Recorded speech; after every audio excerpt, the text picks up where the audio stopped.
jalan-jalan ke kota Madariawa, singgah sebentar membeli ikan. Podcast Madrasah hadir kembali, berbagi ilmu penuh inspirasi.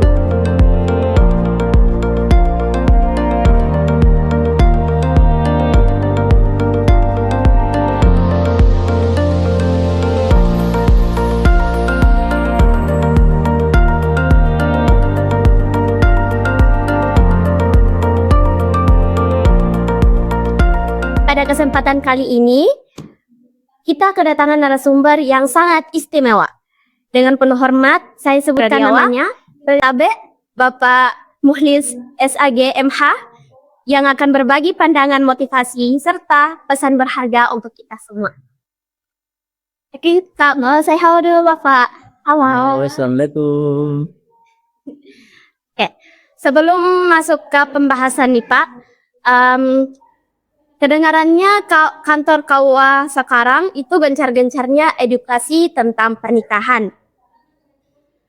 Bisa saya tanyakan Bapak beberapa pertanyaan? Bisa. Yang pertama itu apa saja faktor-faktor utama yang Bapak tinjau di lapangan yang mendorong terjadinya pernikahan dini? Misalnya dari sisi ekonomi, pendidikan, atau budaya Pak. Silakan. Yes. Sebelumnya Assalamualaikum warahmatullahi wabarakatuh. Waalaikumsalam warahmatullahi wabarakatuh. Alhamdulillah wa syukurullah khawla wa la quwwata illa billah. Terima kasih atas undangan yang terhormat ini di media sosial. Memang dua survei yang luar biasa dan patut saya berikan info. Masya Allah, terima kasih banyak Bapak. Dan ini merupakan edukasi yang luar biasa. Ini merupakan suatu usaha yang luar biasa, memberikan pemahaman kepada masyarakat tentang yang seharusnya dia harus tahu sebenarnya. Betul sekali. Nah, terkait persoalan pernikahan atau dampak pernikahan dari sekarang kita lihat edukasinya masyarakat sekarang sudah sosialisasi itu gencar-gencarnya tentang dampak pernikahan dini. Kami lakukan dari KUA itu melakukan pertama di masjid-masjid, di acara-acara seremonial, apakah itu peringatan Maulid, peringatan Isra Mi'raj, dan lain sebagainya. Juga yang ada di sekolah-sekolah, apakah itu sekolah agama seperti Mandua ini, karena sementara juga hari ini berlangsung acara BRUS, dan juga sekolah-sekolah umum, bukan hanya sekolah agama yang saya datangi, juga sekolah-sekolah umum, termasuk SMP, itu diberikan pemahaman edukatif kepada masyarakat tentang dampak-dampak daripada pernikahan dini dari segi ekonomi, dari segi sosial. Karena kenapa? Karena dampaknya itu luar biasa. Makanya itu kami dari pemerintah terus beredukasi. Walaupun mungkin hasilnya tidak akan pernah 100%. Yakin saja tidak akan pernah 100%. Iya, Pak. Karena kenapa? Karena aturan yang ada, payung hukum yang ada, itu adalah orang baru bisa menikah itu umur 19 tahun ke atas. Itu sudah pasti SOP-nya. Dan itu ada undang-undangnya. Laki-laki, perempuan, itu harus 19 tahun. Tapi persoalan sekarang, kenapa toh masih banyak orang yang menikah, itu di bawah 19 tahun. Dan itu terjadi. Dan itu Pak Kau hadiri. Kenapa Pak Kau hadiri? Karena yang bersangkutan sudah keluar izin daripada dispensasi pengadilan agama. Secara otomatis, KUA atau penghulu wajib menghadiri prosesi akad nikah. Kalau tidak ada dispensasi, mohon maaf. Mohon maaf 1000 kali maaf. Saya atas nama Keluarga Urusan Agama Kecamatan Madariawa tidak akan pernah hadir kalau di bawah umur tanpa ada dispensasi. Saya kira dampaknya dari segi ekonomi itu kita harus belajar. Karena terkadang memang dari segi ekonomi kita pahami masyarakat ya berbeda-beda lah. Iya Pak, beda ekonomi. Berbeda-beda ekonomi. Ada juga beranggapan mungkin ini belum bisa dipastikan.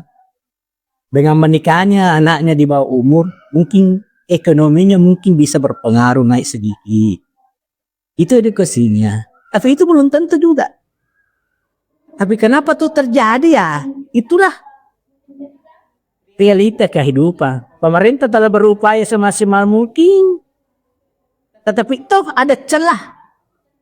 Ada celah yang bisa dimasuki masyarakat. Ada namanya dispensasi. Ada namanya dispensasi. Dan itu poin-poinnya jelas. Cuma saya hanya bisa mengingatkan kepada masyarakat, kepada orang tua saya, kepada yang lebih tua daripada saya. Seyogyanya lah, batas usia nikah itu harus kita perhatikan bersama. Sebagai orang tua, kalaupun ada yang ingin melamar anaknya, dia dulu umurnya berapa. Jelas. Kalau memang umurnya belum 19 tahun, kalau bisa masih bisa hindari. Terkecuali faktor X. Faktor X di sini Anda pahami langsung. Tetapi kalau tidak ada faktor X, saya kira masih bisa kita tunda. Nantilah sesuai dengan undang-undang yang ada 19 tahun. 19 tahun laki-laki, 19 tahun perempuan itu bisa, silakan. Saya kira ini penjelasan sementara. Terima kasih. Baik Bapak, terima kasih. Selanjutnya, pertanyaan selanjutnya itu, kenapa menurut Bapak isu pernikahan usia sekolah itu harus serius dibicarakan di sekolah? Urgensinya itu seperti apa? Kenapa usia nikah itu perlu dipahami oleh sekolah? Saya kira intinya adalah bukan menuju kepada yang di atas, bukan menuju kepada gurunya, bukan. Gurunya itu sudah matang dan sudah berkeluarga. Kalau masih ada yang jajaka perawan itu mungkin sudah layak lah. Cuma mungkin waktunya belum ada. Ya, kenapa kita gencar-gencarnya di sekolah? Saya katakan dari tadi. Saya memperingati maulid di sekolah-sekolah, apakah SMA, SMP, saya sampaikan. Saya sampaikan edukasi kepada siswa bahwa batasnya orang menikah itu 11 tahun. Saya sampaikan. Karena kenapa? Karena sebenarnya tadi, seperti tadi yang saya sampaikan pada acara Bruce, itu saya sampaikan. Jadi kalau ada misalnya orang tua yang menerima lamaran, kalau belum 19 tahun, kalau masih bisa ditolak, ya tolaklah. Karena kenapa? Karena dampaknya luar biasa, Pak. Kenapa dampaknya luar biasa? Pertama, masalah pendidikan. Dampak dari segi pendidikan, pernikahan dini itu sudah dipastikan. 90% kalau menurut saya tidak lanjut sekolahnya. Tidak lanjut, Pak. Kenapa saya pastikan 90% tidak lanjut? Karena persoalan kalau orang sudah menikah itu sudah pasti hidup berkeluarga, hidup satu rumah tangga. Kalau hidup satu rumah tangga sudah dipastikan kemungkinan besar dia bisa hamil. Yang salah kenapa? Yang salah tidak ada. Karena ada tanggung suaminya. Istri itu menghamili, tidak ada persoalan. Cuma persoalan di masyarakat, persoalan di sekolah adalah dampaknya. Itu bisa berpengaruh psikologis kepada siswa. Apalagi kalau masih SMA, masih imam. Itu berpengaruh, sangat berpengaruh. Bisa saja dia malu. Bisa saja dia murung. Bisa saja dia stres. Dia juga tidak bisa bergaul dengan rekan-rekannya. Karena mungkin rekan-rekannya dia bilang telah diceritakan begini-begini. Dampaknya luar biasa. Jadi makanya itu pemerintah dalam hal ini guru-guru di sekolah-sekolah untuk mengedukasi kepada siswa tentang pentingnya yang namanya dampak pernikahan dini. Pasti 90% menurut saya, pasti sekolahnya jarang lanjut. Kalaupun ada yang lanjut, itu luar biasa. Saya kira begitu. Emang banyak sekali penjelasan yang diberikan oleh Bapak dan itu sangat-sangat memberikan kita penglihatan bahwa sekarang ini pernikahan dini itu sebenarnya berdampak sekali bagi remaja-remaja yang memilih untuk menikah di usia dini. Oke, selanjutnya Bapak, apakah kantor urusan agama pernah menolak atau menunda pernikahan karena usia calon pengantinnya masih terlalu muda? Kalau SOP-nya di kantor KUA sudah pasti sekian banyak saya sudah tolak. Orang mendaftar mungkin belum tahu juga. Mungkin belum memahami atau dia sudah pahami tapi dia mencoba-coba. Ada dua hal. Pertama itu mungkin dia tidak pahami. Dia ke KUA bercakap. Yang kedua dia pahami tapi dia harus dia ke kawan. Mungkin ada yang ingin dibicarakan dan sebagainya. Nah, kalau persoalan penolakan itu sudah pasti KUA pasti akan menolak kalau belum umur 19 tahun. Pasti. SOP-nya sudah pasti. Kalau misalnya pengantar dari desa kelurahan itu kan sudah pasti ada pengantar dari kelurahan desa. Pengantar dari kelurahan desa langsung ke KUA, KUA mengeksekusi, KUA melihat dengan jernih, memeriksa dengan teliti. Oh, ternyata ini belum berusia 19 tahun. Maka dengan sendirinya kalau belum berusia 19 tahun, maka saya tolak berkas dan saya berikan penolakan dan silakan mengadukan ke pengadilan agama. Dan kalau pengadilan agama mengesahkan, maka tentu selaku KUA, tentu kami siap untuk eksekusi. Tapi kalau kalau pengadilan mengatakan ditolak, mohon maaf, tidak ada jalan menuju Roma. Pasti tidak akan tercatat dengan resmi. Sudah saya yakinkan, insyaallah tidak akan tercatat dengan resmi.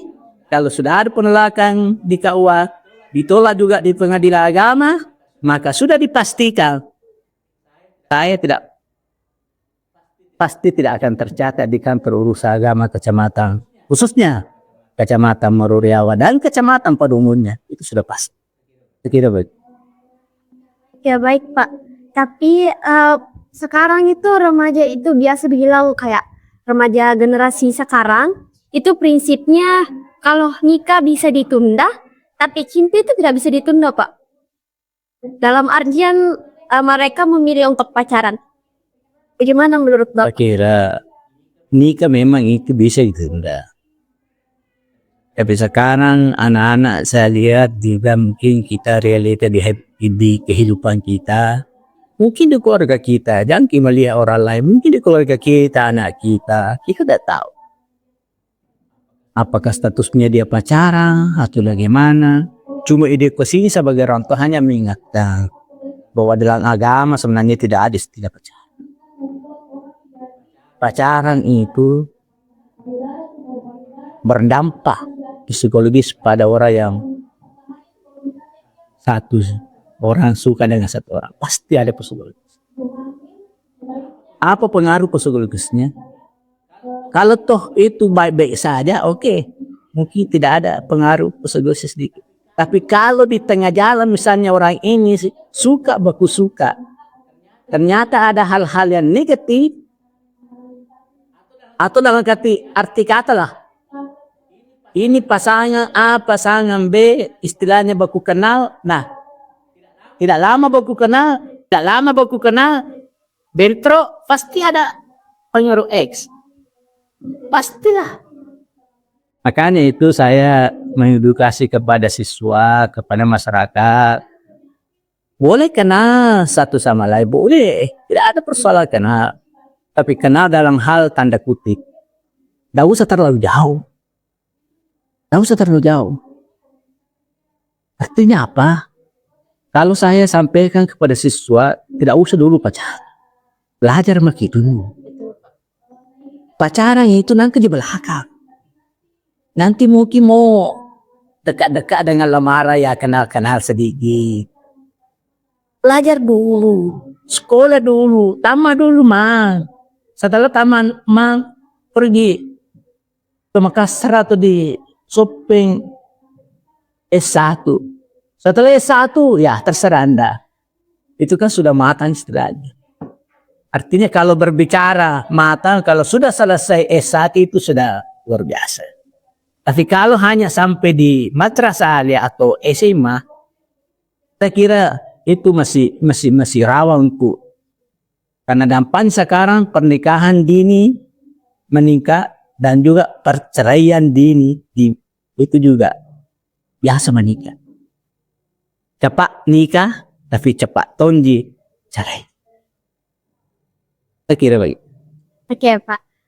Itu tadi yang disampaikan oleh Bapak mengenai tentang pernikahan dini itu, apapun hasilnya nanti, misalkan kalau kita jodoh nanti kita ketemu juga jodoh. Ya, betul itu betul. Oke. Selanjutnya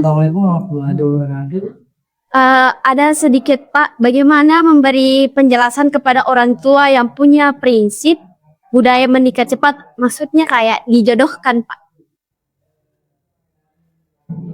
Saya kira cara menyampaikan kepada masyarakat, tentu dalam hal ini saya selaku Kepala Kantor Urusan Agama Kecamatan Maruriawa, saya berikan perpanjangan tangan kepada penyuluh saya. Karena di kantor urusan agama itu kan ada penyuluh-penyuluh agama. Apalagi sekarang banyak P3K, penyuluh agama. Saya sampaikan kepada pengajian, majelis taklim. Di situ kan kalau pengajian majelis taklim rata-rata kan orang tua, rata-rata kan juga dia punya anak. Itu sudah pasti. Di samping memberikan pemahaman tentang masalah agama, perlu juga kita selipkan, kita sampaikan kepada masyarakat, kepada majelis taklim. Kalau masih ada gadis tak, ya itu aturannya begini. Kalau belum berumur 19 tahun, jangkit. Kasih belajar dulu anak tak, kasih sekolah dulu anak tak, kasih jadi orang dulu anak tak, baru jadi istri, baru jadi suami. Saya kira itu jalan-jalan terbaik menyampaikan kepada masyarakat. Karena kalau menurut hemat saya tidak bisa juga kita paksa masyarakat, karena kebebasan itu sudah pasti ada. Cuma dalam hal ini tanda kutip kita hanya memberikan pemahaman kepada masyarakat, kepada majelis taklim. Kalaupun kita berikan pemahaman kepada majelis taklim, kepada masyarakat, toh masih ada yang menikah di bawah umur itu, kami sudah berupaya semasa mungkin. Tidak mungkin kita melarang secara total. Cuma kita istilahnya hanya memberikan inspirasi, memberikan pemahaman tentang layak usia nikah, itu saja. Kira ini jalan-jalan terbaik di tengah-tengah masyarakat. Saya ada perpanjangan tangan dari penyuluh saya. Saya kira itu yang saya sampaikan pada penyuluh saya. Silahkan memberikan penyuluhan ke majelis taklim. Silahkan sisihkan ini pernikahan dini. Sampaikan kepada masyarakat. Ini yang harus dari kita laksanakan. Saya kira begitu. Oke, untuk pertanyaan terakhir Bapak, apa harapan Bapak ke depannya terkait isu pernikahan dini? Apa pesan Bapak kepada masyarakat, khususnya orang tua dan remaja, mengenai pentingnya menikah di usia matang? Saya kira pesan saya kepada masyarakat, ya tradisi yang selama ini mengatakan kalau lebih cepat kawin itu biasanya ya jodohnya juga cepat atau rezekinya juga cepat, ya minimal kita berubahlah. Artinya apa? Kalau kita nikahkan anak kita masih di bawah umur, sekali lagi saya katakan dampaknya luar biasa. Dampaknya kepada anak kita luar biasa. Mungkin kita tidak. Mungkin kita di tengah-tengah masyarakat maka dia, luar biasa sudah mikir sini kan. Tetapi anak tak masih mau sekolah kasihan. putus sekolah mi gara-gara menikah di bawah umur. Yang dirugikan kan di sini sebenarnya anak. Kenapa dirugikan anak? Yang semestinya anak itu bisa berkarir, bisa dia lanjutkan kuliahnya, bisa dia menjadi sarjana atau magister atau doktor. Ujung-ujungnya hanya bisa tamat SMA. Itu pun kalau tamat SMA. Kalau tidak tamat SMA, situasi dalam kondisi yang disalahkan siapa? Pemerintah, masyarakat. Ya, kembali kepada kita masing-masing. Kita menyadari diri sebagai masyarakat, sebagai orang tua, kita menyadari diri bahwa ini yang seharusnya saya laksanakan. Ini yang seharusnya saya lakukan. Saya harus jaga pernikahan dini. Kalau belum berumur 19 tahun anakku dia melamar, saya tolak pelan-pelan. Saya tolak secara halus. Nah, kalau sudah 19 tahun, oke, silahkan. Karena pemerintah juga sudah menghalalkan, undang-undang sudah menghalalkan, silahkan. Karena dampaknya sekali lagi pernikahan dini itu kepada orang yang menikah. Itu dampaknya luar biasa. Berpengaruh psikologis, berpengaruh jiwa dan lain-lain. Saya kira itu dari saya. Pasangan saya yang terakhir. Mari kita belajar tentang rules pemerintah dalam hal ini KUA, Kementerian Agama Kabupaten Sopeng, KUA Kecamatan Maroriau melaksanakan rules ini. Kuncinya adalah memberikan pemahaman edukasi kepada siswa tentang dampak pernikahan ini. Saya kira itu dari kami. Kami hanya ingin menyampaikan kepada siswa dampak negatif dari pernikahan dini. Kalau siswa sudah memahami, minimal menurut analisa saya itu bisa perpanjangan tangan kepada kedua orang tua. Saya kira cukup dari saya. Assalamualaikum warahmatullahi wabarakatuh. Waalaikumsalam warahmatullahi wabarakatuh. Terima kasih Bapak Muhlies atas waktu dan wawasan yang sangat berharga.